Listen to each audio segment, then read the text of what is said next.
Majid, Sharjah. Give me a few reasons why people should go visit Sharjah. Okay, I would like to start by the United Arab Emirates in general. The United Arab Emirates is strategically located and it connects the west to the east, not only in terms of tourism, but in terms of trade, in terms of import-export, in terms of free zones, ports, world-class infrastructure across the whole country, the United Arab Emirates. Sharjah is the third largest city or emirate in the country. We are the only emirate that borders all the other 6 emirates in the country. We have borders with all the other 6 emirates.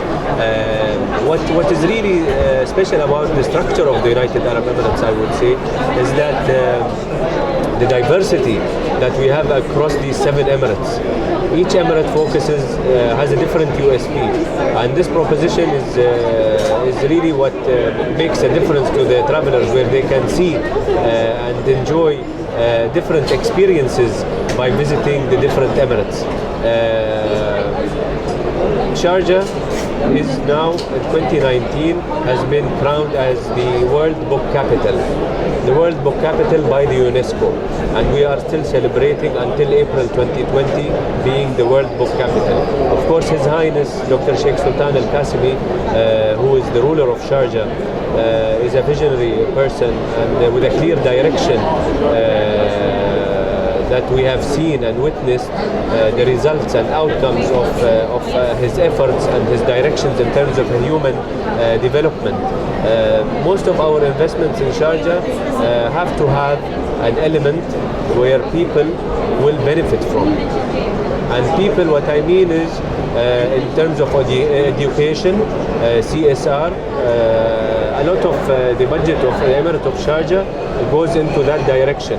And this is actually the foundation, I would say, of the foundation or the main pillars of creating a strong, steady economy with very strong, also high potential future generations. Of course, under that falls as well the investment and the protection of our natural resources in terms of the environment, for example, in terms of thousands of years of rich history and culture that we invest in. If you look at Sharjah's identity, even today, where we are sitting now in the stand of Sharjah, you will always feel the real and the authenticity and the Arabian hospitality. And this is what we always focus on, being different but giving value. We have a product or a term that I always use. We use the term edutainment. Edutainment is a mix of education and entertainment. We don't want only entertainment, because entertainment is something you would see and forget. But when you have the edutainment side, you learn something while enjoying that destination. This is the memory that would last forever. Now, what would be a typical itinerary for visitors to Sharjah and the region?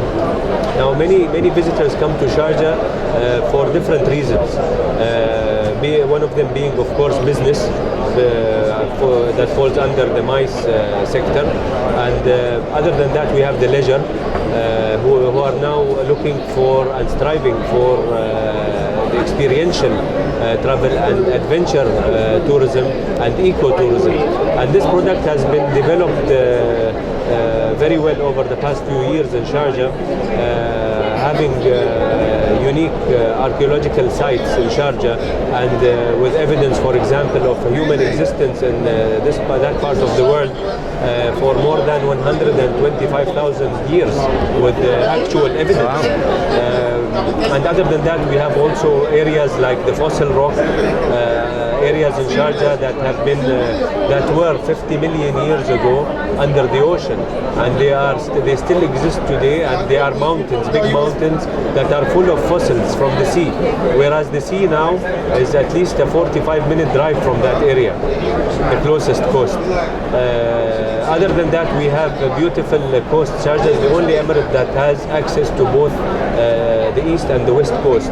The east coast that lies on the Arabian Sea, Indian Ocean, and the west coast is where all the other cities are, like Abu Dhabi, the capital, Dubai, Sharjah, Ajman, Al Giwain. They're all on the west coast, on the Arabian Gulf. So Sharjah is the only emirate that has access to both.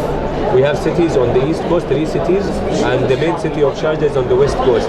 So you can imagine getting that experience of seeing 2 coasts in one emirate, and seeing, of course, in between the beautiful different shades of sand and the deserts, and then driving, reaching to the east coast where you see all these mountains and the different landscape.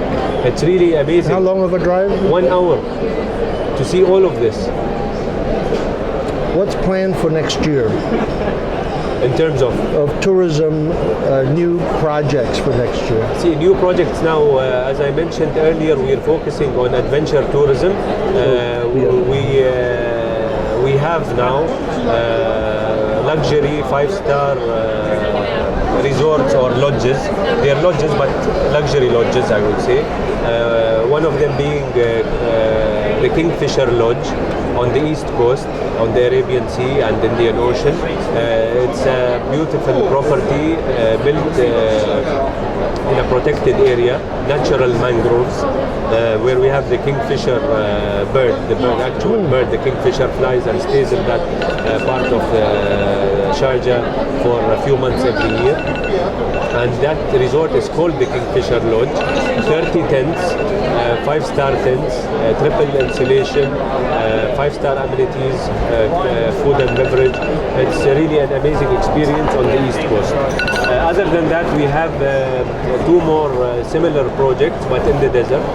One it's called Al Faya Lodge. It's a very small property with 5 rooms only, but with a great spa with Himalayan salt and so on.